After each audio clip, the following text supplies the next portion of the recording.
ओम सहजात्म स्वरूप परम गुरु परम कृपाणु देव पूज्य पापा जी श्री अर्पित जी और सर्व ज्ञानियों का आशीर्वाद देकर हम आज का सत्संग आरंभ करते हैं।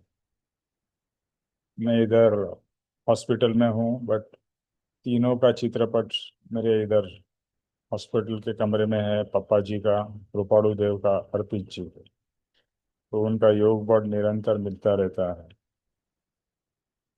तो बस ज्ञानी का योग बल हमारे लिए सबसे बड़ा बल है, जो हमें प्रेरणा देता है, हमें आगे बढ़ाता है। जो भी इस सत्संग में हम सुने उसे बहुत गहराई से समझे और आत्मसात करें। क्यों? कि जो आत्मसात होगा वही साथ में आएगा, बाकी सब यहाँ का यहाँ रह जाए।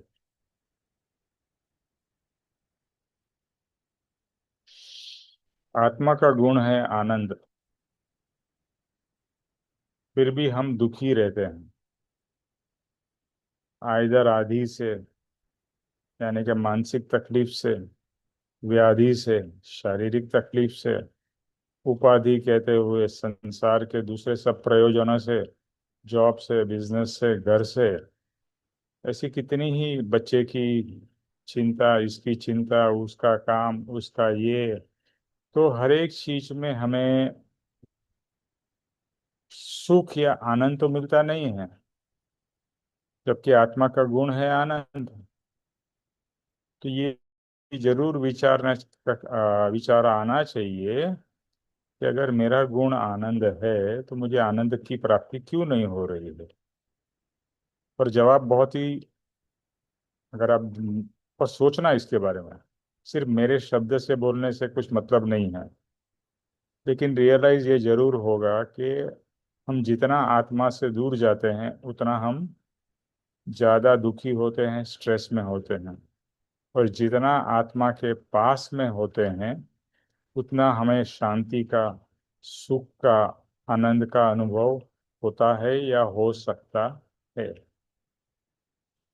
तो बस ज्ञानी ने दो क्लियर चीज बताई है कि भाई अगर तुझे संसार ही प्रिय है और संसार के मोह में ही तुझे रहना है तो तू कभी सुखी नहीं हो सकेगा।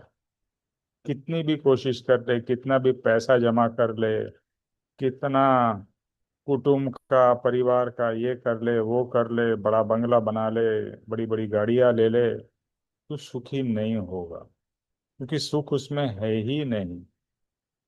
और परम कृपाणु देव का तो प्रिय वचन है ही, सुख अंतर में है, बाहर ढूंढने से नहीं मिलेगा। और हम बेवकूफों के जैसे सुख को बाहर ही ढूंढते रहते हैं और सुख नहीं मिलता है, बट सुख की कामना तो चलती रहती है। आज नहीं मिलेगा तो कल मिलेगा, नहीं तो परसों, बट मिलेगा, ऐसी भ्रमणा है, ऐसी भ्रांति है। और ज्ञानी कहते हैं भैया सुख तेरे अंदर है, अंदर की सम श्रेणी में है। सम श्रेणी मतलब समता भाव में है। जो भी हो रहा है उसे बहुत अच्छी तरह से एक्सेप्ट करना सीखना है। चाहे वो बीमारी हो, चाहे वो आर्थिक और कोई तकलीफ हो या दूसरी कोई प्रॉब्लम हो, जो भी हो उसको समता से सहना, वही इम्पोर्टेंट चीज है। कृपाणु देव ने क्या कहा है कि जो भी कर्म उदय में आते हैं उनमें, उसमें हम अटैचमेंट नहीं करते हैं।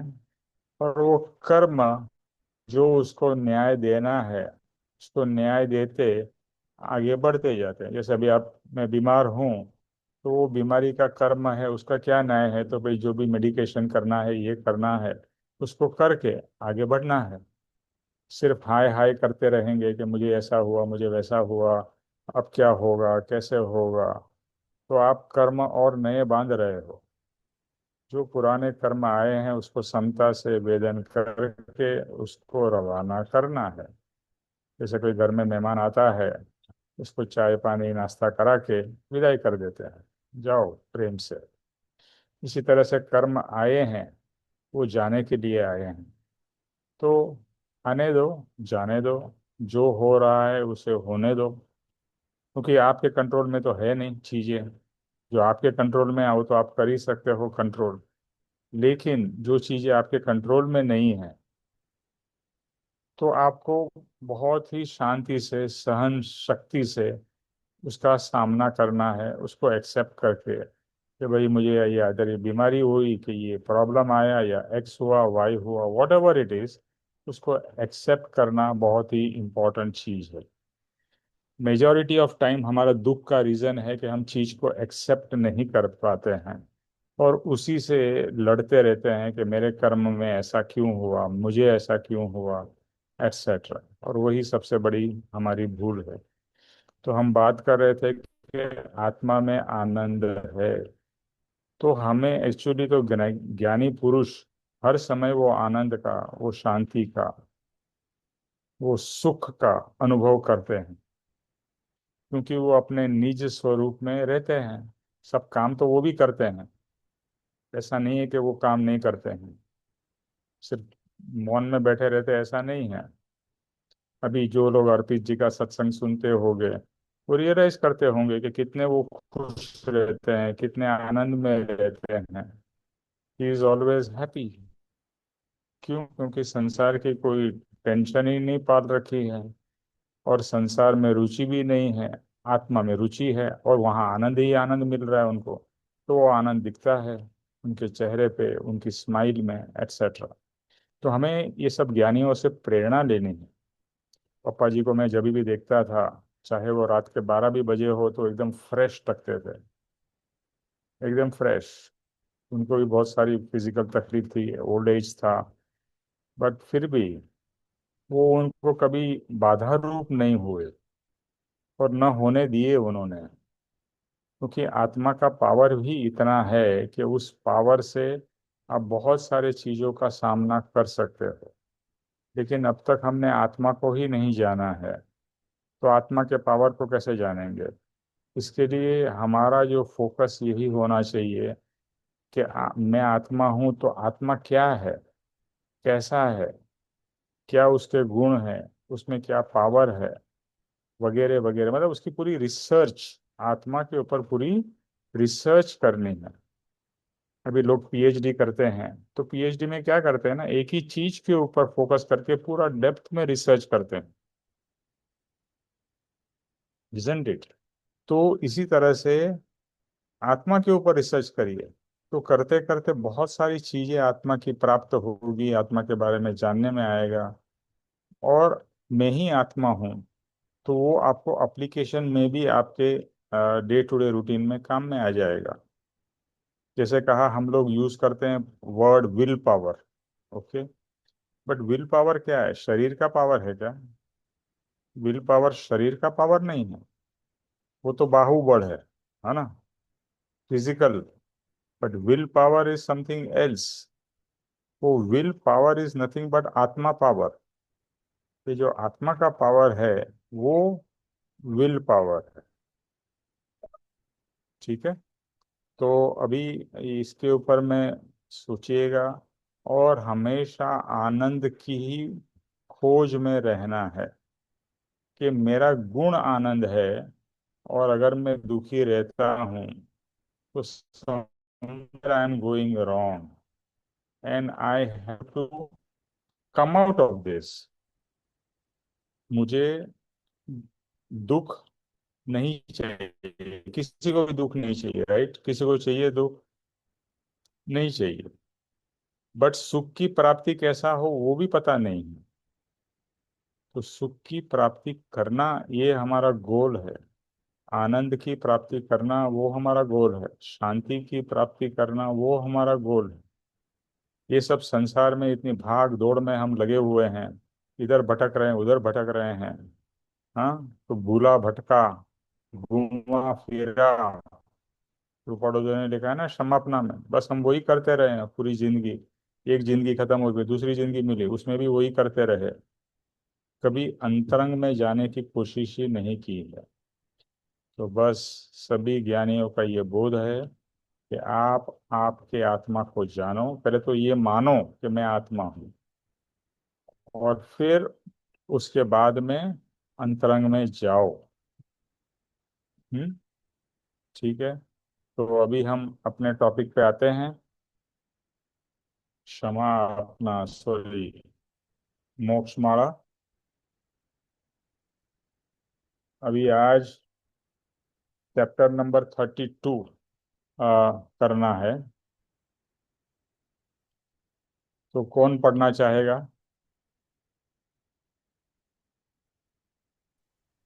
मैं पढ़ूं निमेश भाई? हाँ, पढ़िए प्लीज।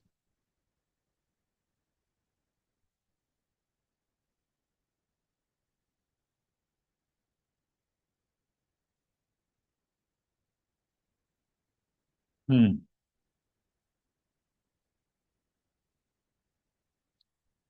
एक्चुअली दोनों में चैप्टर्स में स्टोरी ही है, तो सिंपल है। आपका म्यूट पे है उर्मिल। Okay, sorry. हाँ, स्टार्टिंग से पढ़िए। विनय से तत्व की सिद्धि है। शिक्षा पाठ 32। राजगृही नगरी के राज्य सन पर जब सैनिक राजा विराजमान था, तब उस नगरी में एक चांडाल रहता था। एक बार उस चांडाल की स्त्री को गर्भ रहा। तब उसे आम खाने की इच्छा उत्पन्न हुई। उसने आम खा ला देने के लिए चांडाल से कहा। चांडाल ने कहा, यह आम का मौसम नहीं है, इसलिए मैं निरुपाय हूँ। नहीं तो मैं आम चाहे जितने ऊंचे स्थान पर हो, वहां से अपनी विद्या के बल से लाकर तेरी इच्छा पूर्ण करूं। चंडाली ने कहा, राजा की महारानी के बाद में एक असमय में आम देने वाला आम वृक्ष है। उस पर अभी आम लटक रहे होंगे, इसलिए वहां जाकर आम ले आओ। अपनी स्त्री की इच्छा पूरी करने के लिए चंडाल उस बाग में गया। गुप्त रूप से आम वृक्ष के पास जाकर मंत्र पढ़कर उसे झुकाया और आम तोड़ लिए। दूसरे मंत्र से उसे जैसा का तैसा कर दिया। बाद में वह घर आया और अपनी स्त्री की इच्छा पूर्ति के लिए निरंतर वह चांडाल विद्या के बल से वहां से आम लाने लगा। एक दिन फिरते फिरते माली की दृष्टि आम वृक्ष की ओर गई। आमों की चोरी हुई देखकर उसने जाकर श्रेणिक राजा के सामने नम्रता पूर्वक कहा। श्रेणी की आज्ञा से अभय कुमार नाम के बुद्धिशाली मंत्री ने युक्ति से उस चंडाल को खोज निकाला। चंडाल को अपने सामने बुलाकर पूछा, इतने सारे मनुष्य बाद में रहते हैं, फिर भी तू किस तरह चढ़कर आम ले गया कि यह बात किसी को भांपने भी ना आई? सो कह। चांडाल ने कहा, आप मेरा अपराध क्षमा करें। मैं सच कह देता हूँ कि मेरे पास एक विद्या है, उसके प्रभाव से मैं उन आमों को ले सका। अभय कुमार ने कहा, मुझसे तो क्षमा नहीं दी जा सकती, परंतु महाराजा सैनिक को तू यह विद्या दे दे, तो उन्हें ऐसी विद्या लेने की अभिलाषा होने से तेरे उपकार के बदले में मैं अपराध क्षमा करा सकता हूँ। चंडाल ने वैसा करना स्वीकार किया। फिर अभय कुमार ने चंडाल को जहां सैनिक राजा सिंहासन पर बैठा था, वहां लाकर सामने खड़ा रखा और सारी बात राजा को कह सुनाई। इस बात को राजा ने स्वीकार किया। फिर चांडाल सामने खड़े रहकर थरथराते पैरों से सैनिक को उस विद्या का बोध देने लगा, परंतु वह बोध नहीं लगा।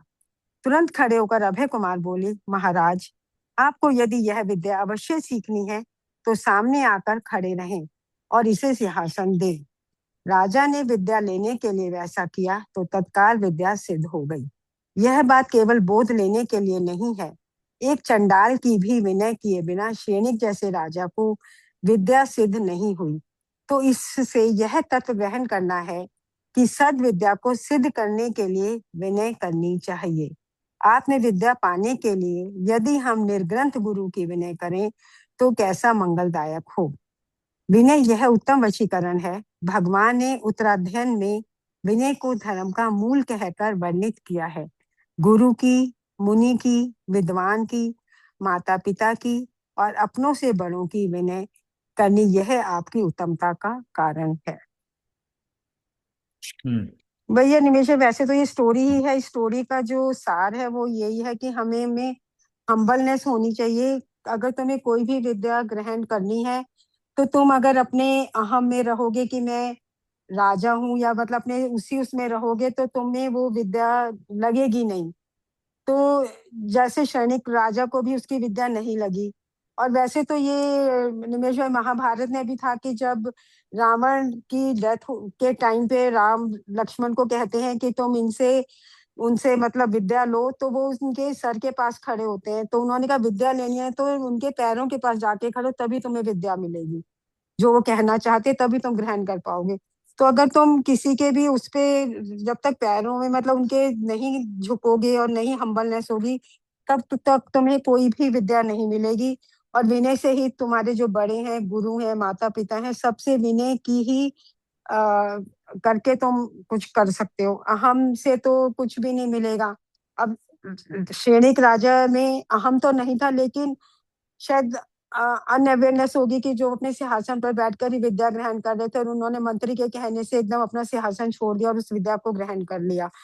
तो मेन यही है कि भाई विनय से ही हम किसी भी विद्या को ग्रहण कर सकते हैं। और जो इसमें सबसे बड़ा ये लिखा है कि जो निर्ग्रंथ जो गुरु हैं, उनके अगर हम विनय करें, जिनके अंदर किसी तरह की कोई ग्रंथि नहीं है, अगर हम भी उनसे हम्बल होकर और उनकी वो करें, तो हमारे लिए कितना अच्छा होगा उस आत्म विद्या को प्राप्त करने के लिए। बस यही है निमेश भाई, अब आप, over to you. So basically ये जो स्टोरी है वो चांडाल की स्टोरी है। अभी आजकल के ज़माने में तो चांडाल मिलते नहीं हैं बट चांडाल एक तरीके से समझना है तो यू नो यहाँ पर जिस तरह से चांडाल बताया है कि वो मतलब आजकल के पहले जैसे होते थे कि अछूत लोग या ऐसे लोग, अभी तो अछूतपना चला गया है, बट पहले ऐसे लोगों को ट्रीट किया जाता था तो उनको मतलब वैसा महान नहीं समझा जाता, मतलब इक्वल, महान तो छोड़ो, इक्वल भी नहीं समझा जाता था, उनको एकदम नीचा समझा जाता था, तुच्छ समझा जाता था। तो यहाँ पर चांडाल ले लो या ऐसे तुच्छ नो हरिजन की बात ले लो। अभी स्टोरी में तो बताया कि उसकी बीवी की डिमांड के ऊपर जो गर्भवती थी, उसने जाके, उसकी तो इच्छा नहीं थी, बीवी को जरूरत थी, इसके लिए उसने जाके ये सब काम किया, जिसके पास में उसने विद्या थी तो मंत्र बोल के वो झाड़ को नीचे कर सकता था, पेड़ तोड़ सकता, मतलब आम तोड़ के फिर उसे वापस पेड़ वैसा का वैसा कर पाता था। तो अभी जब ये राजा को ये विद्या सीखनी है तो राजा क्या होता है, हमेशा एक अपने ऊंचे उसमें रहता है, मैं राजा हूँ, है ना। फॉरगेट राजा, कोई भी, आप भी घर में अगर बड़े हो तो कहीं ना कहीं भी रहता है कि मैं इस घर का वडील हूँ, बड़ा बड़ा आदमी हूँ, या कोई आपको कोई सम्मानित किया जाता है, जैसे एमएलएज होते हैं आजकल के, या एमपीज होते हैं, वो अपने आप को एकदम ग्रेट समझते हैं कि मैं एमएलए हूँ, मैं एमपी हूँ, मैं फलाना हूँ, मैं फिर आईएएस ऑफिसर, उनको सबको लाइट चाहिए, पूरा ट्रैफिक रोक के उनको पहले जाना है। तो इस तरह से हर एक को एक घमंड इतना होता है या मान इतना होता है, और अभी राजा हो तो उसको कितना मान और घमंड होगा, उसको सीखना तो है, बट उसका मान और घमंड है वो भी बीच में आता ही है। सीख, कभी भी कोई भी चीज सीखनी हो तो इसमें यही स्टोरी का जो मॉरल है कि आपको नीचे आना पड़ेगा। आप सोचो कि मैं महान हूं और मुझे विद्या मिले, कभी नहीं मिलेगी। आप अगर सोचो कि मुझे कुछ नहीं आता है और सीखोगे तो आपको सीखने को मिलेगा, अदरवाइज आप कुछ प्राप्त नहीं करोगे, सिर्फ घमंड है उसका, आपका घमंड बढ़ता जाएगा और कुछ नहीं होगा। तो यहाँ पर जो उनके जो मंत्री थे अभय, वो बहुत, अक्षय, सॉरी अक्षय कुमार, अक्षय सॉरी अभय ही है ना, हाँ अभय ही है। तो अभय ने उसको उनको समझाया, महाराज ऐसे शिक्षा नहीं मिलेगी। और उन्होंने ट्राई किया पहले ना कि वो बैठे रहे राजगादी में, वो सीखने की कोशिश की, लेकिन वो विद्या उनको मिली ही नहीं। और तभी जाके उन्होंने जब भी समझाया कि महाराज आपको चांडाल को इस राजगादी पे बिठाना पड़ेगा। तो अभी सोचिएगा कोई शूद्र, उस जमाने का शूद्र, जब भी उत्पात जात पात का बहुत था, आज भी है काफी जगह पे, उसको अगर उसके सिंहासन पे बिठाया जाए और राजा नीचे खड़ा रहे तो वो मतलब राजा के लिए बहुत बड़ी बात है कि वो अपनी राजगादी से नीचे उतरे और एक तुच्छ व्यक्ति को, यहाँ पर चांडाल को, वहां पर उसके राजगादी पे बिठाए। लेकिन सैनिक बुद्धिशाली थे, समझदार थे, और उनको रियलाइज हुआ कि यहाँ पर मैं ऊंचा बड़ा ऐसा अगर मैं सोचूंगा तो मुझे कभी भी विद्या नहीं मिलेगी। मुझे तो जो सीखना है उसके लिए मुझे जिनसे सीखना है मुझे नीचे रहना पड़ेगा, तो ही ये विद्या है ना ऊपर से नीचे आएगी। विद्या नीचे से ऊपर नहीं जाती है, ऊपर से नीचे आती है ना। हम विद्या किसके पास से लेते हैं? टीचर से, पेरेंट्स से, मतलब ऊपर, हमारे जो ऊपर है ना, गुरु, उनसे हमको, मतलब हम नीचे हैं और वो ऊपर है, तो ऊपर से नीचे, जैसे नदी ऊपर से नीचे बहती है, इसी तरह से विद्या भी ऊपर से नीचे बहती है। और बस वही कॉन्सेप्ट यहाँ पर राजा को समझ में आया, और जैसे ही नीचे खड़े होकर उन्होंने विद्या ली, प्राप्त हो गई। मतलब ईगो को अगर आप साइड में रख दो, ईगो इतना डेंजरस है कि हर समय हमें मारता रहता है और हमें पता भी नहीं चलता है कि ईगो हमारे को कितना नुकसान करा रहा है। इसके लिए पापा जी भी हमेशा एक बात कहते थे कि जब भी आपको लगे कि मुझे तो पता चल गया, मैं मुझे समझ में आ गया, तो वहां पर आपका ब्रेन है ना फुल स्टॉप कर देगा। तो अगर आपको आगे बढ़ना है तो हाँ, पापा जी ने बहुत अच्छा बताया। हाँ, मुझे इतना समझ में आया है, लेकिन परम कृपाणुदेव की ज्ञान में जो है, जितना उन्होंने समझ के ये बात बताई है उतना मुझे अभी समझना बाकी है। क्योंकि हम सिर्फ एक ये वचन पढ़ लेते हैं तो वो तो ऊपर ऊपर की समझ है, गहराई से समझ नहीं है। अब ये विनय एक इतना महान टॉपिक है कि विनय, विनय से ही आपकी प्रगति होगी। अगर आप विनय गुरु का या माता पिता का या आपके शिक्षक का नहीं करोगे, और ये विनय अगर आप करोगे तो आपके बच्चे लोग करेंगे। दूसरा, पापा जी ने एक बहुत अच्छा चीज कहा था कि आपके घर में जो भी आपसे बड़े हो, रोज सुबह उठ के उनके पाँव छूना है। तो अभी मैं यूएस में गया था, तो वहां पर मीनाक्षी बहन अपने सत्संगी है जिनके थ्रू आरपी जी की मुलाकात हमारी हुई है। तो उनके घर में उनकी सास ओल्ड है, तो मैं रोज उनके पाँव छूता था। और फिर मैंने एक और नया किया कि भाई पाँव छूने का और फिर प्रेम से गले लगाने का, बोलता है ना झप्पी, प्रेम की झप्पी। और वो करता था, और फिर मैंने सबके घर वाले को सबको बोला कि पाँव छुओ और उनको गले लगाओ। तो मतलब उनको इतना अच्छा लगता था, क्योंकि एक रिस्पेक्ट मिलता है उनको भी, और एक आत्मीयता होती है, कनेक्शन होता है। अभी आपने देखा होगा, लोग पैरी पोना बोलते हैं, वो दूर से ही हाथ ऊपर से ऐसा रिमोटली करते हैं। अरे भाई, झुक के पाँव छूना, क्या तकलीफ है? अच्छी तरह से बंधन कर और प्रेम से उमेश भाई बंधन कर। वाईफाई है, वाईफाई पेरीफोन है। क्या बोला? मैं बोला वाईफाई पेरीफोन है, वाईफाई। वाईफाई पैरी पोना, यस। सो, और जैसे मैंने बोला, गले लगाओ अपने माता को, अपने पिता को गले लगाओ। अभी हम है ना वो करते ही नहीं है। हम अपने, मतलब इमोशन कैसे दिखा सकते हैं? भाई, माता से प्रेम नहीं करोगे, पिता से प्रेम नहीं करोगे, अपने बुजुर्गों से प्रेम नहीं करोगे। एक है रिस्पेक्ट और दूसरा है प्रेम, दोनों जरूरी है। रिस्पेक्ट इज विनय, और फिर प्रेम। तो ये दोनों करिए। और आप, मैं आपको बताता हूँ, अपने घर में ये प्रैक्टिस शुरू करिए। हर किसी को कहता हूँ, तो आपके बच्चे लोगों को भी सिखाइए कि ऐसा करना है, तो वो भी अच्छे संस्कार प्राप्त करेंगे।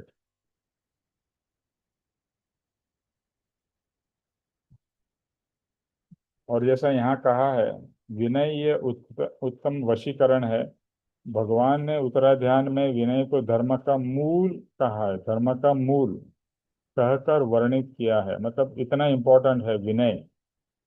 गुरु की, मुनि की, विद्वान की, माता पिता की, अपने से बड़ों की, विनय करनी यही उत्तमता का कारण है। तो विनय के हो जाए हो, पर छोटे हुए तो अच्छी बात है। बड़ा होने से तो छोटा होना बेटर है। कि बड़ा होके आप अपने अहम को पोषण करते हो, विनय करके आप छोटे रह के बहुत कुछ प्राप्त कर सकते हो। जैसे बच्चा होता है ना, वो ज़्यादा ग्रहण करता है क्योंकि उसमें कुछ बैरियर्स नहीं है, ईगो नहीं है, कुछ नहीं है। लेकिन जैसे जैसे हम बड़े होते हैं तो हमारे दुनिया भर के यू नो बैरियर्स आते हैं। ऐसा है, ऐसा ही होना चाहिए, ऐसा नहीं होना चाहिए, इतना सारा मतलब ग्रंथियां बांध के रखी हुई है। उसके कारण जो रियल चीज प्राप्त करनी है वो मिल ही नहीं पाती है। तो बस ये एक अच्छी सिंपल स्टोरी है विनय की। और इससे हमें भी सीखना है कि कभी हम, अच्छा दूसरा एक और चीज याद रखनी है। ऐसा कभी मत सोचना कि छोटे व्यक्ति के पास में क्या क्या विद्या होगी, क्या कला होगी। बहुत सारी विद्या कला सिर्फ आपके पास है ऐसा नहीं है, छोटे से छोटे व्यक्ति के पास भी रहती है। और उससे भी आप सीखो। अब ये आपका ड्राइवर हो या नौकर हो या कोई भी हो, एक तो पहले हर एक की रिस्पेक्ट करना सीख। हमारा एक सबसे बड़ा दोष क्या है, हम बड़े लोग से एकदम आदर से प्रणाम ये करेंगे, ड्राइवर को ए इधर आओ, ऐसा मतलब तुच्छता से बात करेंगे। That is wrong. उसको भी इक्वल रिस्पेक्ट दो, इक्वल प्रेम भी दो। और वो आप अगर ये करोगे तो वो बहुत ज्यादा आपसे, आपको और अच्छी सेवा देगा। क्योंकि हर किसी को रिस्पेक्ट चाहिए, हर किसी को प्रेम चाहिए, एक मनुष्य की रिक्वायरमेंट है। समझे ना? ओके, चलो, तो let's go to the next thing. ये कौन पढ़ना चाहेगा? सुदर्शन सेठ।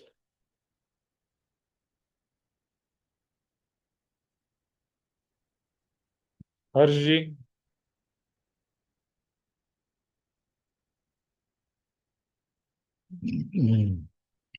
हर्ष जी। आ गई जी सर। जी। अच्छा, हाँ मेरे को तो सुनाई दिया। नहीं, वो खोलने में टाइम लगता है, पता नहीं क्या हो गया इसको, फोन उसको टच करने में ज्यादा टाइम लेता है।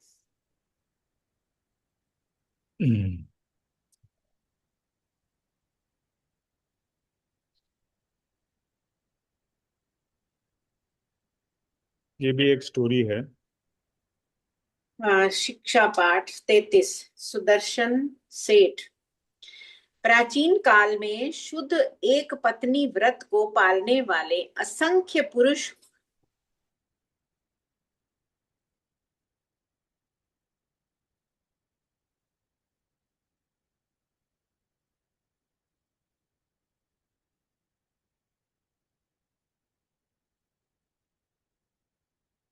हर्ष जी, आपका आवाज नहीं आ रहा है।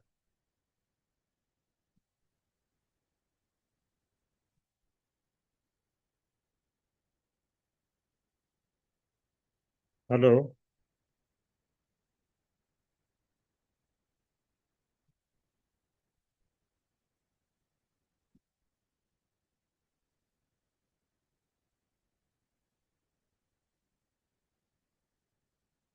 हर्ष जी।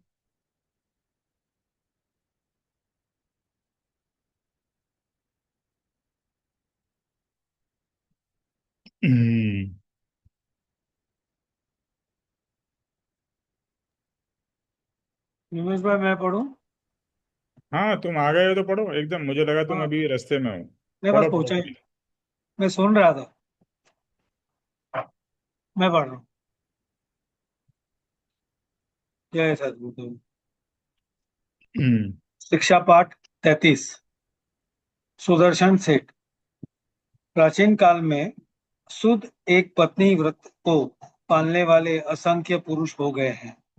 उनमें से संकट सहन करके प्रसिद्ध होने वाले सुदर्शन नामक एक सत्पुरुष भी है। वह घनाढ्य सुंदर मुखाकृति वाला, गतिमान और युवा अवस्था में था। हाँ जिस जी, नगर में वो लाइट चली गई तो वाईफाई खत्म हो गया। चलो चलिए, आप बोलिए, आप बोलिए, बोलिए बोलिए। सॉरी। Suresh you continue. हाँ, जिस नगर में वह रहता था, उस नगर के राज दरबार के सामने से किसी कार्य प्रसंग के कारण उसे निकलना पड़ा। वह जब वहां से निकला, तब राजा की अभया नामक रानी अपने आवास के झरोखे में बैठी थी। वहां से सुदर्शन की ओर उसकी दृष्टि गई। उसका उत्तम रूप और काया देखकर उसका मन ललचाया।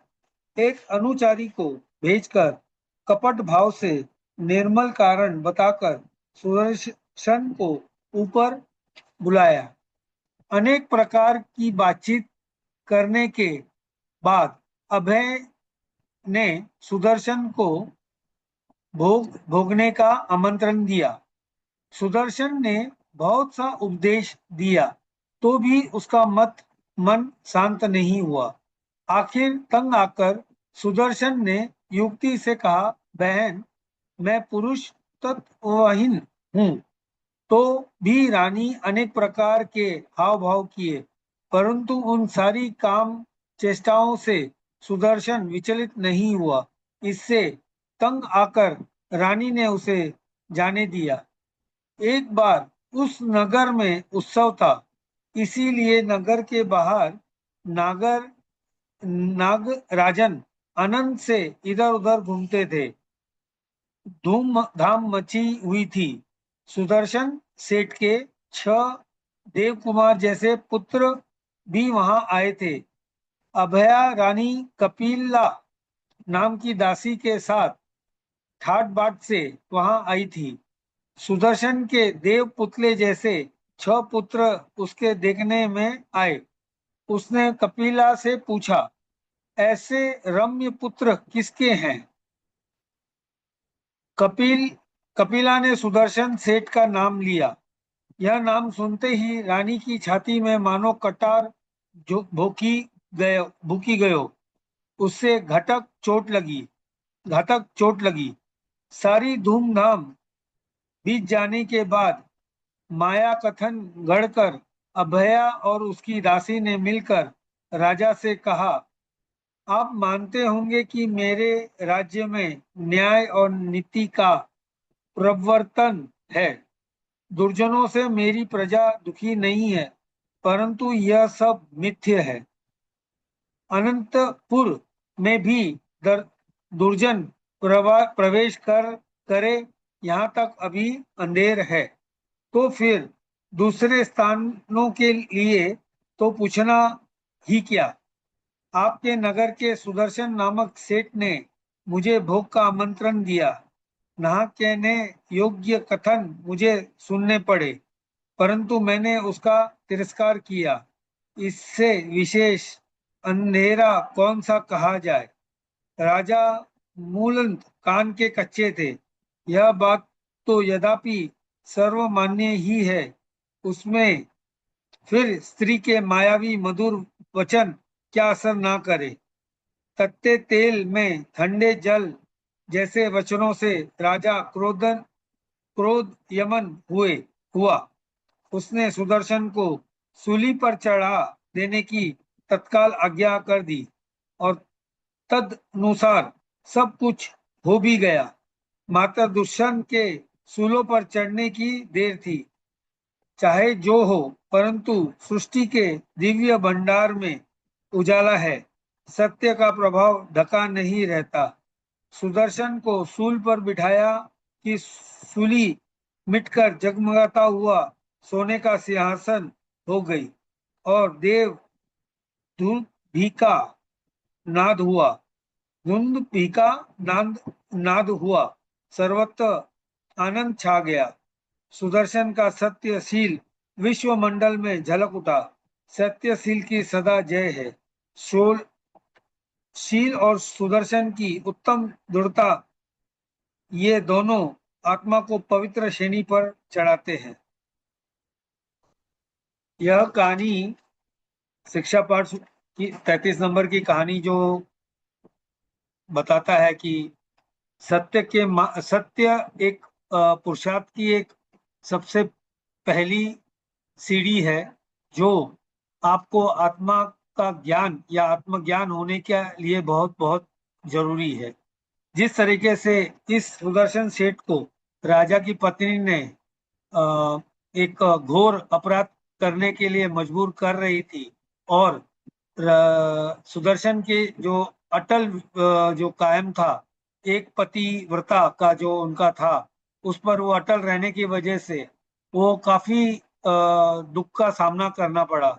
उनपे झूठे लांछन लगे, झूठे क्या कहते हैं, इल्जाम जो लगे सारे, जिससे राजा तो जैसे कान के कच्चे थे, उन्हें तो रानी सुंदर, अति सुंदर लगती थी, तो रानी जो कह रही है वो एकदम सत्य कह रही है, उसके बेसिस पे उन्होंने उसे सजा सुना दी।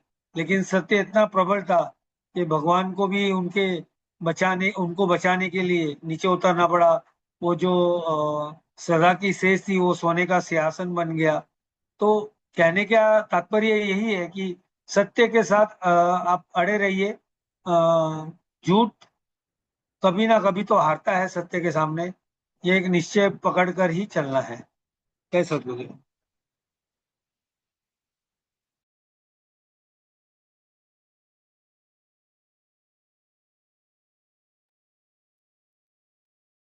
ज्योतिष भाई,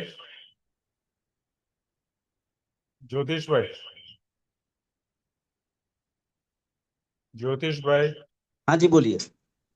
आप थोड़ा इसके ऊपर बताइए, मेरे को जरा वॉमिट हुआ है, मैं 2 मिनट के ओहो लिए बाद ठीक है में आता ठीक हूँ। है।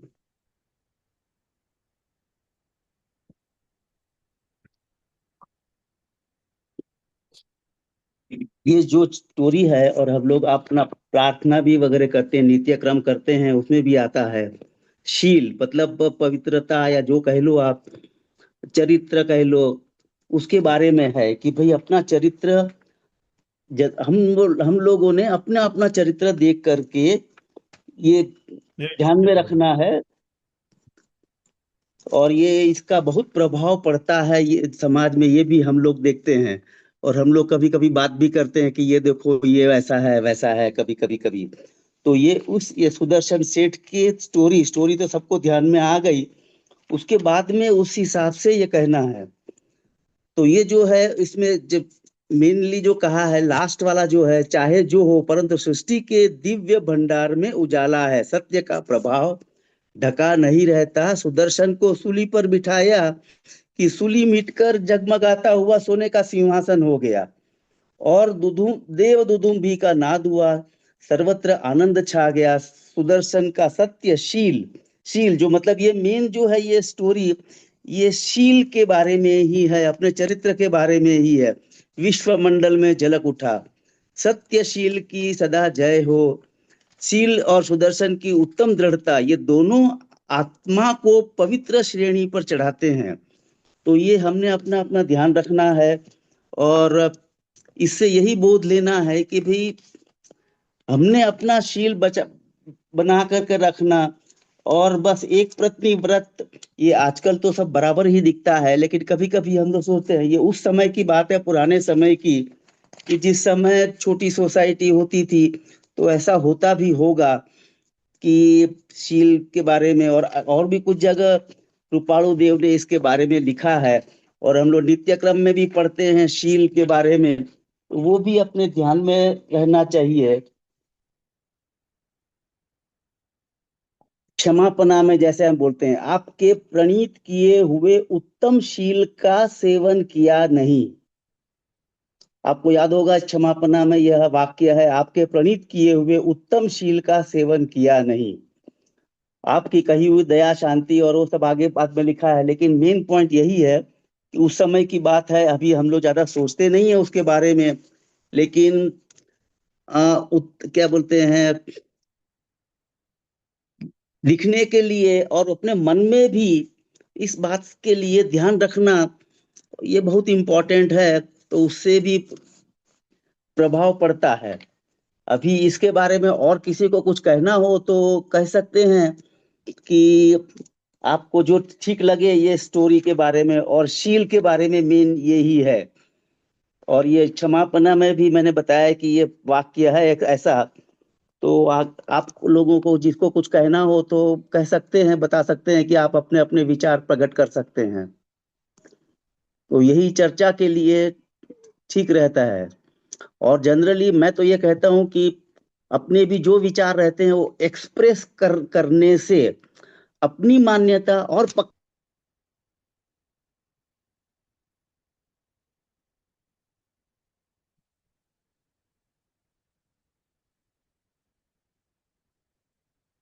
हेलो, मेरा आवाज आ रहा है?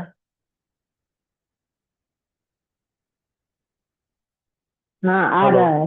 आ हाँ रही आ है रहा है निमेश आवाज। भाई हाँ आपकी अक्षरा आ आवाज। रही है, आपकी आवाज आ रही है। आ रही है, आ रही है। हम्म। सो बेसिकली ये जो चैप्टर है सुदर्शन शेठ का, तो अभी एक पुरुष, हम लोग हमेशा सोचते हैं कि पुरुष ही दोषी होता है और पुरुष ही सब गलत काम करता है। लेकिन हाँ, ज़्यादातर यही है कि पुरुष गलत काम, जो इतने सारे रेप्स, इतने सारे अलग अलग देखते में आते हैं न्यूज़ में, एवरी डे आप पढ़ते हो यहाँ पर रेप हो गया, यहाँ पर ये हो गया, मतलब, और फिर उसको मार भी डालते हैं। पढ़ते हैं 60 साल का बूढ़ा और 10 साल की लड़की को रेप कर देता है, उससे भी छोटी लड़कियों को रेप होता है। तो जो वासना है वो इतनी प्रबल होती है, या अनसेटिस्फाइड डिजायर्स जो है, सेक्सुअल डिजायर्स, वो ऐसी होती है, और इसके कारण फिर आ, कोई उस समय का दिमाग नहीं चलता है और घोर पाप कर बैठता है। तो वो तो हम सुनते आते हैं, देखते हैं। और इसी तरह से जैसे यहाँ पर रिवर्स है, कि यहाँ पर एक स्त्री इस सुंदर पुरुष को चाह रही है, और राजा की वाइफ है, रानी है, तो रानी होने का पूरा वो फायदा उठा रही है कि उसको जो पुरुष पसंद आया, उससे पहले तो बाकी सब बातें की, और फिर भोग की, कामना की, और वो किसी भी तरह से सुदर्शन से पिघले नहीं।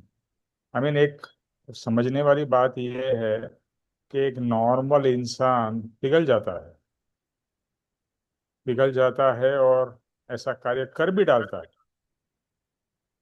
लेकिन सुदर्शन सेठ, उसका कैरेक्टर स्पॉटलेस था, और उसको पता था कि ये अपराध है, गलत चीज है, और मुझे नहीं करनी है। तो उन्होंने बोला कि भाई मैं नपुंसक हूँ, क्या बोला, यूज किया है, मैं पुरुषत्वहीन हूँ, इसके लिए मैं आपके साथ संभोग कर ही नहीं सकता हूँ। तो ये बेसिकली फिर रानी ने रियलाइज कर लिया कि ये व्यक्ति एकदम हिलने वाला नहीं है, और अपने ही उस पे खड़ा रहेगा। तो इसके लिए फिर उन्होंने उसे जाने दिया।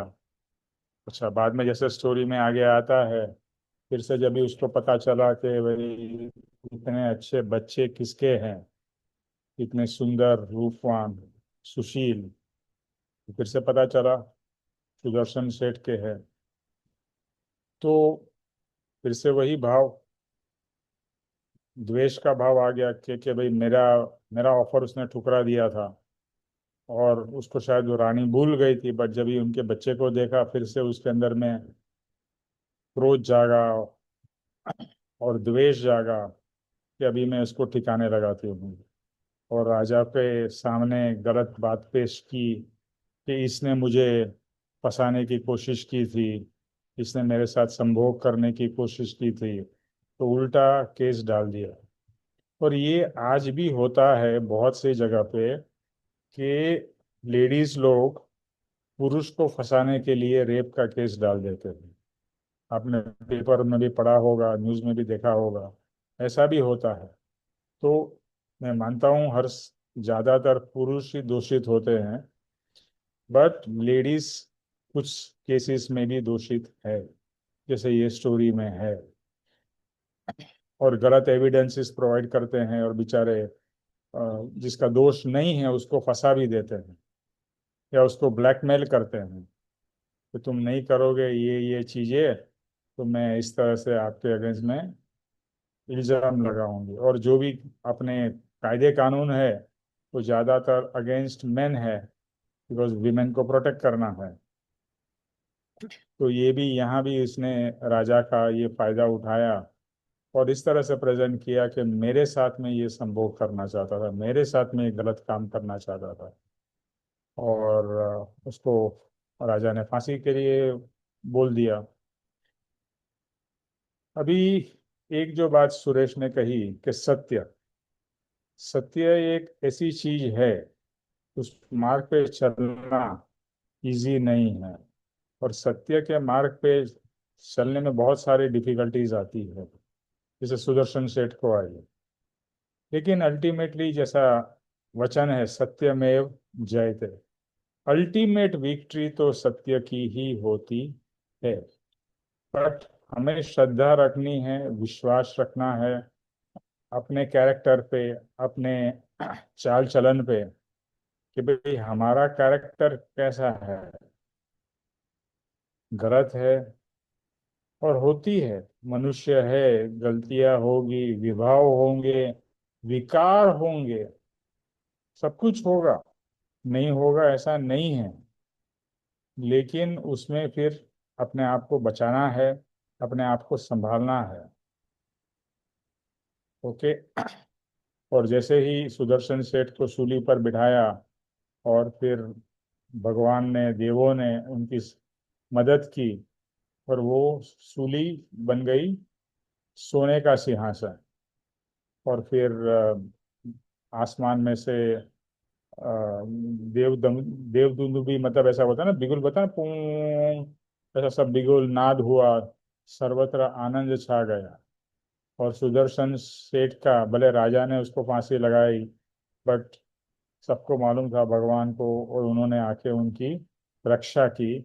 और इसका मॉरल यही है कि सुदर्शन का सत्यशील विश्वमंडल में झलक उठा, कि ये जो कैरेक्टर था, इतना इसका शील, जैसे ज्योतिष सर ने बताया कि शील, शील यानी कि कैरेक्टर। तो कैरेक्टर आपका कैसा है, बोलता है ना इसका कैरेक्टर ठीक नहीं है ना, मतलब गलत आदमी है, उल्टा सीधा काम करने वाला आदमी है। और हम बोलते हैं कि इसका चरित्र अच्छा है, इसका कैरेक्टर अच्छा है। तो कैरेक्टर जो भी है वो हमारा ऐसा रहे कि कहीं भी कोई भी हमें ये ना कहे कि भैया ये तुम तो गलत है, तुम गलत काम करते हो। ये अपने आप ही हमें अपने को सेव करना है, बचाना है। सो शील का यानी कि सत्यशील, पहले तो सत्य के मार्ग पे खड़े रहो। और शील यानी कि कैरेक्टर अपना हमेशा अच्छा रखो और भाव भी अच्छे रखो। तो बस आत्मा को पवित्र होने के लिए ये दो चीजों की जरूरत है। ओके। अभी हम नेक्स्ट पे जाते हैं। ये एक ब्रह्मचर्य के बारे में है। तो ज्योतिष भाई आप जरा ये लीजिए, मुझे वॉशरूम जाना पड़ेगा। ठीक है ज्योतिष भाई। हेलो ज्योतिष भाई, यू आर देयर? हेलो, हाँ बोलिए। हाँ, मैं ये कह रहा हूँ, मुझे जरा वॉशरूम जाना पड़ेगा। तो हम्म, ये हम्म, हम्म। ब्रह्मचर्य के बारे में आप स्टार्ट करिए, फिर मैं ज्वाइन करता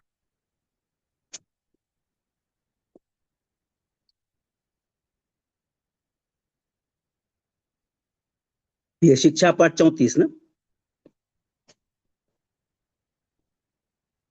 हाँ, ब्रह्मचर्य वाला। ब्रह्मचर्य संबंधित सुभाषित।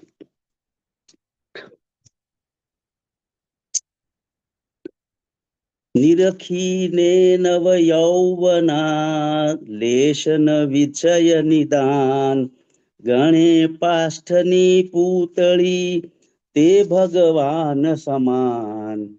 आ सघळा संसारनी रमणी नायक रूप। ए त्यागी त्याग्यू बधू केवळ शोक स्वरूप। एक विषय ने जीतता जीत्यो सौ संसार। नृपति जीतता जीतिए दलपूर ने अधिकार। विषय रूप अंकुर थी टळे ज्ञान ने ध्यान। लेश मदिरा पान थी छाके जम अज्ञान। जे नववाड़ विशुद्ध थी धरे शियल सुखदाई। भवते नो लव पछी रहे तत्व वचन ए भाई। सुंदर शियलत सुरतरु मनवाणी ने दे। जे नर नारी से वशे अनुपम फल लेते।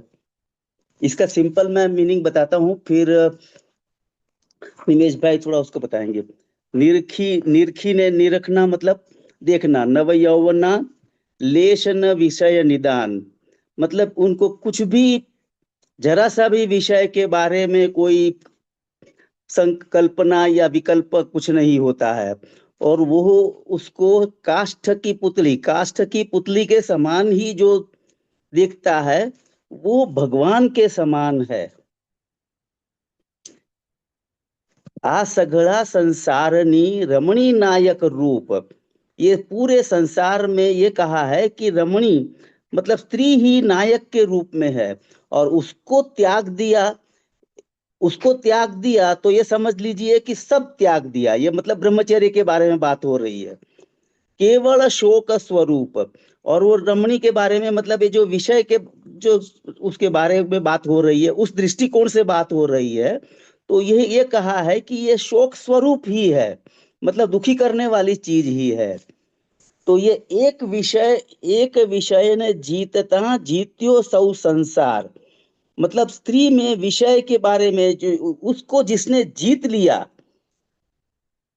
वो समझ लीजिए उसने संसार को जीत लिया। नृपति जीतता जीतिए दलपूर ने अधिकार। नृपति जीतता जीतिए मतलब ये पुरुष जो है उसने समझ लीजिए कि ये विषय के को जीत लिया। तो यही समझ लीजिए कि वो राजा हो गया। दल उसके साथ में दलपूर और अधिकार उसके बारे में भी मतलब समझ लीजिए कि कोई उसको फर्क नहीं पड़ता है ऐसा। विषय रूप अंकुर थी। विषय रूप अंकुर मतलब बीज के लिए। अंकुर थी टले ज्ञान ने ध्यान। तो उसके बारे में है। यदि जिसको विषय रूप बीज भी है तो भी ये समझ लीजिए कि उसका ज्ञान और ध्यान दोनों में ज्ञान भी नहीं मिलेगा और ध्यान भी नहीं लगेगा। लेश मदिरा पान थी और जैसे उसके मतलब कल उसके क्या बोलते हैं कल कंपैरिजन किया है कि जैसे थोड़ा भी मदिरा पान से जैसे अज्ञान जैसे छक जाता है उस जैसे है। तो ये विषय अंकुर बीज से भी ज्ञान भी चला जाता है और ध्यान भी चला जाता है। जे नववाड़ विशुद्ध थी। तो ये जैन भगवान ने महावीर भगवान ने 9 वाड़ ये उसके बारे में 9 पॉइंट बताए हैं कि ब्रह्मचर्य को बढ़ाने के लिए उसको विशुद्ध करने के लिए 9 वाड़ मतलब 9 पॉइंट हैं वो सब ध्यान में रखना। ऐसा उसमें ऐसा भी है कि यदि कहीं पर भी आप जाते हैं तो कोई यंग कपल या कोई भी दूसरे रूम में है तो उसके बाजू वाले रूम में नहीं रहना, ये एक चीज है। और कहीं पर भी जैसे स्त्री बैठी है तो उसके बारे में वहां पर मतलब 2-3 घंटे या ऐसा कुछ तो है कि वहां पर नहीं बैठना। और भी बहुत सारे सिंपल पॉइंट्स हैं कि जिससे आप अपना ब्रह्मचर्य व्रत पक्का कर सकते हैं।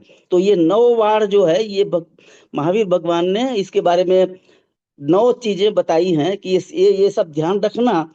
तो उससे आपका शील या शियल मतलब वो आप पवित्रता सुखदाई वो आप उसके बारे में धीरे धीरे उसको प्रैक्टिस करके आपको ये सुख का कारण बन सकता है।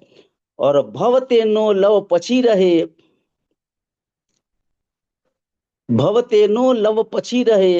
तत्व वचन ए भाई। तो ये कह रहे हैं कि यदि आपने अपना शील को सुधार लिया, विशुद्ध कर लिया, तो यही समझ लीजिए कि आपका भाव, आपके जो भाव पछी जो रहने वाले हैं वो सब कम हो जाएंगे, और वो आपको तत्व वचन जो है वो, मतलब तत्व वचन ए भाई, मतलब मैं तो ये कहूंगा कि ये उसको आत्मज्ञान हो सकता है, ये एक ही पॉइंट को लेकर के हो सकता है ऐसा।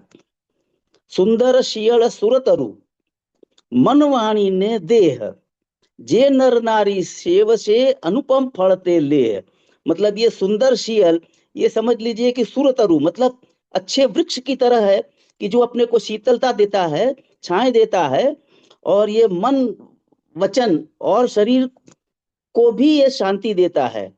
तो इस प्रकार से जो ये शील, ये जो वृक्ष है समझ लीजिए, उसकी जो, उसके बारे में सोचेगा और उसके बारे में कुछ करेगा, वो अपना सूरतरु उसको पक्का करेगा, तो वो जो नर नारी इसको इसको सेव से मतलब उसके बारे में सोचेंगे, करेंगे, तो वो अनुपम फल को पाएंगे। ऐसा सिंपल लैंग्वेज में जो ये कविता है उसके बारे में मैंने बताया। अभी निमेश भाई आ गए हैं तो उसका अच्छा, थोड़ा अभी मैं दो विशेष। मिनट लगेगा मुझे। आप और भी कोई किसी को इसमें ऐड करना है तो ऐड करो, उर्मिल हाँ, वगैरह, बाकी लोग भी, रामदास, सुरेश।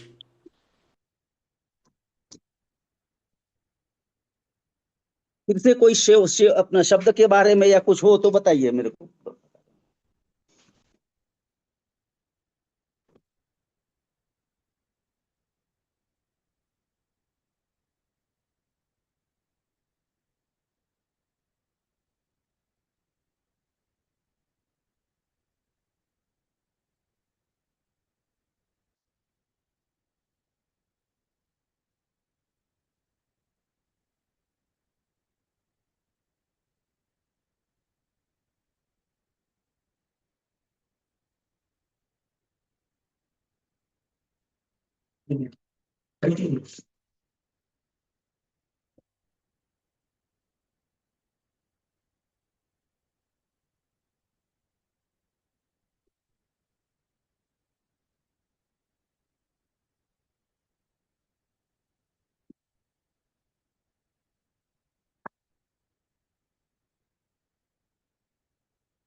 अच्छा, इसके बारे में हम लोगों ने आगे कर लिया है शिक्षा पाठ 17, उसमें एक पॉइंट था, एक मिनट, ये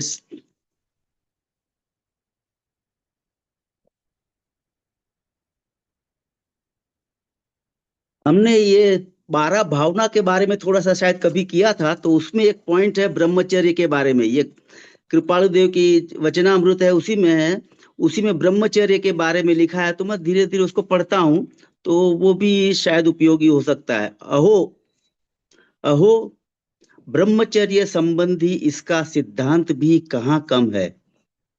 सभी महाविकारों में काम विकार अग्रेसर है, उसका दमन करना महादुर्घट है। इसे दहन करने से फल भी महाशांति कारक होता है। इसमें अतिशयोक्ति क्या, कुछ भी नहीं। दुसाध्य विषय को सिद्ध करना तो दुर्घट ही है। इसका यह सिद्धांत भी कैसा उपदेशजनक है।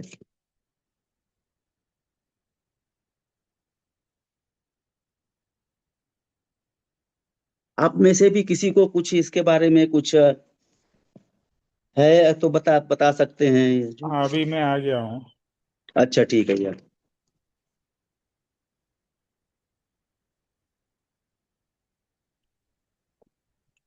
अरे, बाकी को लोगों को भी शेयर करना चाहिए जो भी समझ में आता है। देखो, ये एक अपना एक सत्संग फैमिली है। ओके, इसमें राइट रॉन्ग जैसा कुछ नहीं है। आपको क्या समझ में आता है वो शेयर करना है। तो एनीवे, ये एक छोटी सी कविता है।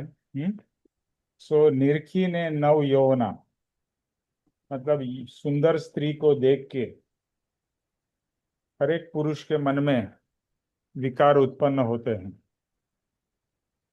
लेकिन जो सच्चे संत पुरुष होते हैं, जो इसको हम ब्रह्मचारी या बाल ब्रह्मचारी कहते हैं, उसका ये उसको नीचे से प्लग लगाने का। तो हाँ, हाँ, बंद कर। तो क्या होता है? ओ, आ गया। सो क्या होता है कि निरखी नवयौवना, नवयौवना को देख के, ऐसी सुंदर स्त्री को देख के बहुत सारे विषय विकार उत्पन्न होते हैं। लेकिन जिसके मन में ऐसी सब चीज देख के भी विषय और विकार उत्पन्न न हो, और वो क्या सोचे, कास्ट, कास्ट यानी कि अपना एक पुतला, लकड़ी। लकड़ी की पुतला, पुतली, whatever you want to call it, उसकी पुतली अगर समझे तो वो भगवान समान है। ऐसा व्यक्ति क्या है? भगवान समान है, कि जिसके अंदर में ऐसे विषय विकार उत्पन्न न हो। लेकिन कभी नहीं होंगे जब ये रियलाइज होगा कि ये तो शरीर है जो दिखता है इतना सुंदर, लेकिन अगर ये चमड़ी हटा दी जाए, स्किन डीप है ना, there is a saying in English, beauty is skin deep. आप चमड़ी निकालो। अभी आपने देखा होगा एसिड विक्टिम्स, कितनी सुंदर स्त्री होती है और एसिड विक्टिम के बाद में कैसी दिखती है। तो जो जो अपनी ब्यूटी है, इट इज ऑल एक्सटर्नल। और उसको, और कोई भी ब्यूटीफुल लेडी को देख लो, आप कितने बड़े फिल्म स्टार्स को भी देख लो,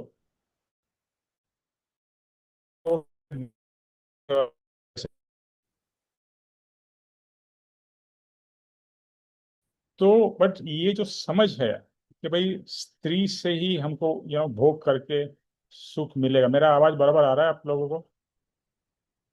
हेलो, हेलो।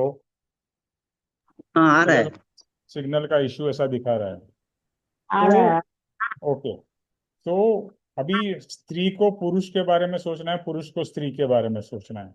जैसा अभी सुदर्शन सेठ का आया कि भाई वो विकार कैसे होते थे, और स्त्री को कैसे विकार होते थे सुंदर पुरुष देख के। ओके, तो ये सब क्या है? ये सब संसार की रमणीयता है, ये सब नाटक रूप है। सो ये सब अल्टीमेटली हम इसी में फंस जाएंगे। और आपको पता है कि बड़े बड़े संत महात्मा भी स्त्री के चक्कर में फंस के उनकी कैसी दशा हो गई, दुर्दशा हो गई। तो मतलब ये जो विकार है या ये जो अट्रैक्शन है वो इतना पावरफुल है कि जैसे अभी बताया है कि भाई कितने सारे क्राइम्स होते हैं, रेप होते हैं, ये होता है। ये किसके वजह से होता है? इसी विकार की वजह से होता है, इसी वासना की वजह से होता है। तो वासना उत्पन्न होगी, लेकिन उसको कंट्रोल करना है, उसको चैनलाइज करना है, तो वो हमारे हाथ में है। और वो समझ से ही आएगा कि मुझे जो ये इतनी सुंदर स्त्री लग रही है, इसमें सुंदरता क्या है। आपने एक मान लिया कि भाई ऐसी स्त्री होनी चाहिए, इसकी हाइट इतनी होनी चाहिए, इसका फिगर ऐसा होना चाहिए, इसका कलर ऐसा होना चाहिए, एंड दैट स्त्री अगर आपको दिखती है तो आप पागल पागल पागल हो जाते हैं। तो यहाँ पर कहता है ये सब नाटक रूप है, इसको त्यागना है, और इससे तुम्हारे को अल्टीमेटली शोक की ही प्राप्ति होगी। इससे कोई तुम्हें सुख नहीं मिलने वाला है। इसमें लिखा है एक विषय ने जीतता। विषय मतलब कोई भी एक विषय जो है आपके अंदर में, एक विकार, ये जो विकार है ना, जो वासना विकार, काम वासना, वो अगर आपने जीत लिया तो जीतियो सो संसार। मतलब एक इसको अगर हमने जीता तो जैसे राजा को हमने पकड़ लिया। ओके, अभी समझो हमको दूसरे देश पे अटैक करने का है, तो सब राजा क्या करते हैं, बाकी सैनिक वैनिक को ठीक है वो हैंडल करते हैं, लेकिन उनका लक्ष्य होता है कि किस तरह से राजा को पकड़ लिया जाए। क्योंकि एक बार राजा को पकड़ लिया तो बाकी सब जो भी सेना वगैरह है वो अपने आप अपने कंट्रोल में आ जाएगी। यानी कि ये अगर एक वासना, ये स्पर्श इंद्रिय है, अपनी 5 इंद्रिय है, मालूम है ना। एक है स्पर्श इंद्रिय यानी टच, दूसरी है घ्राणेन्द्रिय यानी कि कान। घ्राणेन्द्रिय ये नाक है कि कान है मुझे नहीं मालूम, बट कान, अच्छा सुनना, अच्छा सूंघना, अच्छा खाना, अच्छा देखना, ये सब पांचों इंद्रिय इधर ही है, इसी में है। तो हम हमेशा यही चाहते हैं कि अच्छा खाना खाए, अच्छा भोग भूगते, अच्छा गाना सुने, अच्छी चीजें देखे। तो ये 5 इंद्रियों के भोग में ही हम हमेशा डूबे रहते हैं। लेकिन ऐसा कहा जाता है कि जो स्पर्श इंद्रिय है वो सबसे स्ट्रांग इंद्रिय है। और स्पर्श इंद्रिय को अगर आप कंट्रोल कर सकते हो, कंट्रोल का मतलब ये नहीं है कि दमन करना है। सी पीपल मिस्टेक कि भाई दबाना है, दबाओगे तो और उछलेगा। कोई भी चीज को आप अगर दबा के कंट्रोल करने की, स्प्रिंग के जैसा, तो दबेगा तो ज्यादा वो कभी विकार रूप उत्पन्न होगा। समझ से और विचार करके कि भैया ये मैं क्या कर रहा हूँ, इसमें क्या मिलने वाला है, क्या फायदा होने वाला है। और आप भोग का भी देखो, मैं संभोग की, सेक्स की बात करता हूँ, कितना टेम्पररी प्लेजर है ना। एक टेम्पररी प्लेजर है, मजा आता है बट इट इज टेम्पररी, उसके बाद में कुछ नहीं। सो ऑल दिस 5 इंद्रियों के जो भोग भी है, they are all temporary pleasures, they are not permanent. वो परमानेंट सुख कभी नहीं दे सकते हैं। और परमानेंट सुख अगर चाहिए तो वो आत्मा में ही मिलेगा। तो आत्मा का जो सुख है वही परमानेंट सुख है। इसके लिए सब ज्ञानियों ने क्या कहा, इवन भगवत गीता में क्या उपदेश दिया है कि तुम्हारी इंद्रियों को कंट्रोल करना है। जो 5 घोड़े दिखाए हैं ना, वो 5 इंद्रियां है, और उसकी जो लगाम है वो मन है। और मन है, वो मन सबसे बड़ा चालू चीज है। मन ही ये इंद्रियों को इधर उधर दौड़ाता है। मन देखो अपने को यहाँ से वहां, वहां से यहाँ, सबके विचार अलग अलग, कितने अलग अलग विचार कराता है। तो बस यही ध्यान में रखना है कि मन को पहले, इंद्रिय को कंट्रोल करने के लिए मन को कंट्रोल करना पड़ेगा। और मन है वो लगाम है घोड़े की। तो यहाँ पर जो भगवत गीता का जो इलस्ट्रेशन है इज वेरी पावरफुल। 5 घोड़े यानी 5 इंद्रिय, लगाम वो मन है, और इसको कंट्रोल कौन कर रहा है, कृष्ण भगवान। यानी कि भगवान के हाथ में, या आप भी भगवान हो। आप अगर मन की लगाम हाथ में पकड़ लोगे, और फिर इंद्रियों का इस्तेमाल करना है, इंद्रियों को इस्तेमाल नहीं करना ऐसी बात नहीं है, अच्छा खाना नहीं खाना ऐसी बात बिल्कुल नहीं हो रही है। बट जो हम ओवर इंटेलिजेंस करते हैं, जैसे मैं बार बार कहता हूँ, आप बफे खाने जाते हो, उसमें इतनी सारी 500 चीजें अभी आजकल लोग बना के रखते हैं। मतलब भोग की, ओवर एक्सपोजर, ओवर दिखावा, ओवर सब कुछ। भी खाना, 5 डिश 10 डिश बहुत हो गया, कितना आदमी खाएगा। और फिर उसमें इतना वेस्टेज होता है, ये होता है। मतलब तो भोग को कंट्रोल करना है, इंद्रियों को कंट्रोल करना है, मतलब एंजॉय नहीं करना कहीं भी लिखा नहीं है। देखो अपना जो आत्मा का मार्ग है वो सुख का और आनंद का मार्ग है। हमें रियल सुख चाहिए और परमानेंट सुख चाहिए। तो रियल सुख और परमानेंट सुख इंद्रियों में नहीं है। आपने अच्छा खाना खाया, कितने समय तक आपको उसका फीलिंग रहता है, 5 मिनट 10 मिनट, बाद में भूल जाते हैं। पिक्चर भी देखी तो ठीक है, 2 4 दिन याद रखोगे, अच्छी पिक्चर थी, बाद में वो भी भूल गए। अच्छा म्यूजिक सुना, वो भी थोड़ा दिन याद रहता है, फिर भूल जाते हैं। तो हर समय क्या होता है, हमको नया चाहिए। अभी आज आपने ये खाना खाया तो कल बोलेंगे कल चाइनीज खाना जाएंगे, फिर बोलेंगे अच्छा अभी चाइनीज बहुत खा लिया, अभी इटालियन जाते हैं, फिर चाट खाने जाते हैं। मतलब हम अलग अलग अलग तरीके से अपने आप को एंटरटेन करना चाहते हैं, बट सेटिस्फाई कभी नहीं हो पाते हैं। इस चीज में। ओके। सो विषय रूप अंकुर थी टड़े ज्ञान ने ध्यान, लेश मदिरा पान थी छाके जम अज्ञान। तो ये जो विषय है, ये सब हमारे विषय, पांच इंद्रियों के विषय है, उसके अंकुर से, उसके बीज से हमारा एक्चुअल में जो ज्ञान है और ध्यान है, वो नाश होता है, वो प्राप्त नहीं होता है। इसके लिए देखिए, जैसे आप स्वामीनारायण में देखेंगे, क्रिश्चियनिटी में देखेंगे, और बहुत सारे अलग अलग पंथ में भी देखेंगे, जो उनके गुरु होते हैं या मॉन्क्स होते हैं, या बुद्धिज्म में भी देखिए, तो Monks stay separately, female stay separately. Okay. क्योंकि सबको पता है, इतने सारे रिलीजन है, सब में ये चीज रियलाइज होती है, इवन मुसलमान में भी, कि भैया ये लेडीज को देख के ये सब चीजें बहुत ज्यादा होती है। तो अगर सामने नहीं होंगे तो फिर वो पॉसिबिलिटीज भी कम हो जाती है। तो यहाँ पर भी यही समझना है कि ये जो विषय है, उसका अंकुर अगर आप डालोगे ही नहीं, तो फिर वो बीज बड़ा भी नहीं होगा।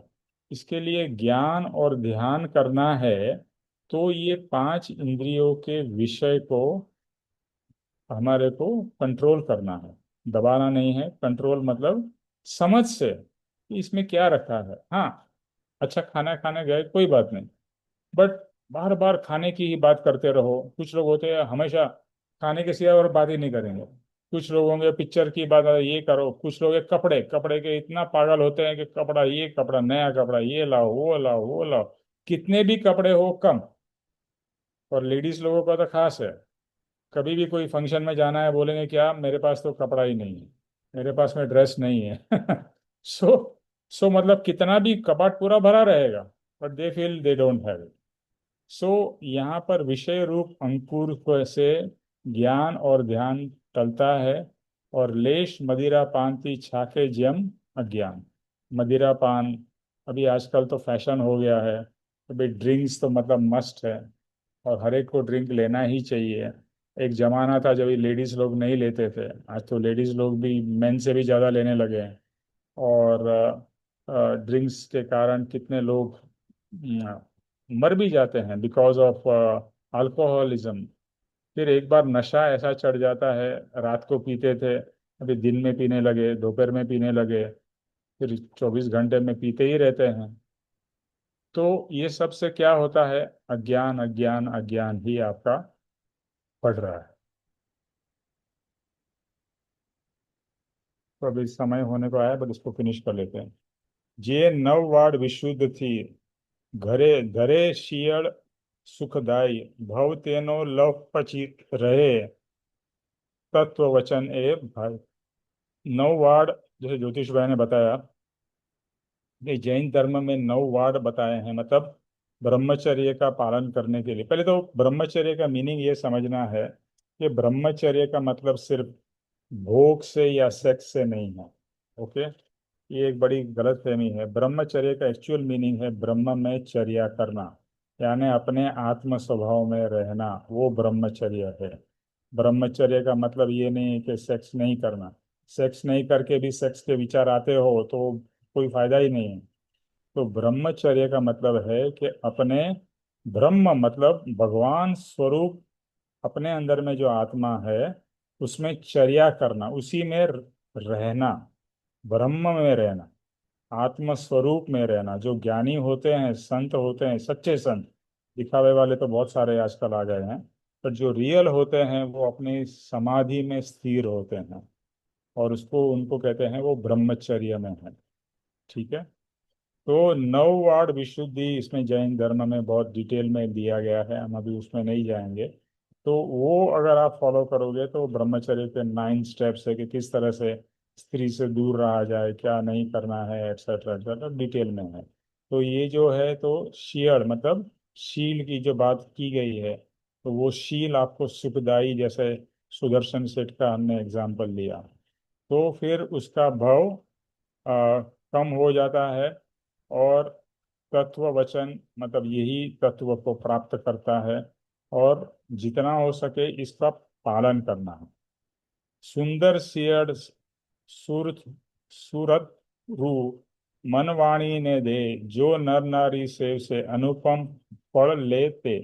मतलब जो सुंदर शील, शील मतलब कैरेक्टर, जो सुंदर कैरेक्टर का फॉलो करेंगे, उसका मन और वचन और देह, वो नर नारी का, देखो जो पवित्र होता है ना, उसकी वाणी भी अच्छी होती है, मधुर होती है, उसका मन भी साफ होता है, कोई कपट नहीं होता है, उसका देह भी सुंदर होता है। सुंदरता मतलब not in the normal form of the beauty, but एक अलग स्वस्थ होता है, अलग होता है, क्योंकि विकार नहीं है। विकार जितने कम होंगे ना, देखो कोई भी आप, जब भी आप ज्ञानी पुरुष को मिलोगे तो उसमें एक ऑरा रहता है, वो आपको दिखता है, आपको फील होता है, बिकॉज उनका कैरेक्टर स्पॉटलेस है। तो जो कैरेक्टर की बात, शील का मतलब है कैरेक्टर, कि अच्छा आपका कैरेक्टर रहेगा तो वो कैरेक्टर दिखाई देगा, दिखाने की जरूरत नहीं पड़ेगी। आपके अंदर में कैरेक्टर खराब है तो वो भी दिखाने की जरूरत नहीं पड़ेगी, मालूम पड़ जाएगा लोगों को कि कैसा कैरेक्टर लेस है। सो पात्र बिना वस्तु न रहे, पात्रे आत्मिक ज्ञान, पात्र थवा सेवो सदा ब्रह्मचर्य मति मान। कि कोई भी चीज चाहिए, समझे आपको दूध या पानी रखने के लिए पात्र की जरूरत होती है, यानी वेसल की, राइट। पात्र मतलब वेसल।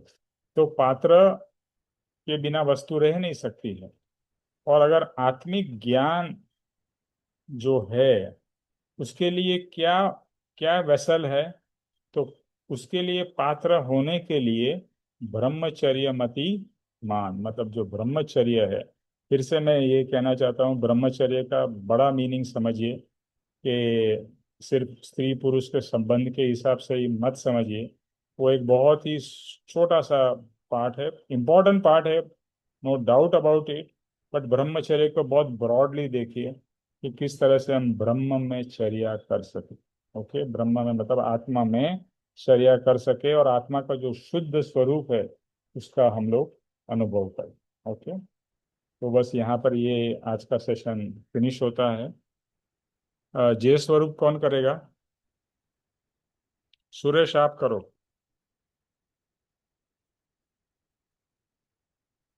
हाँ निमेश भाई। हम्म।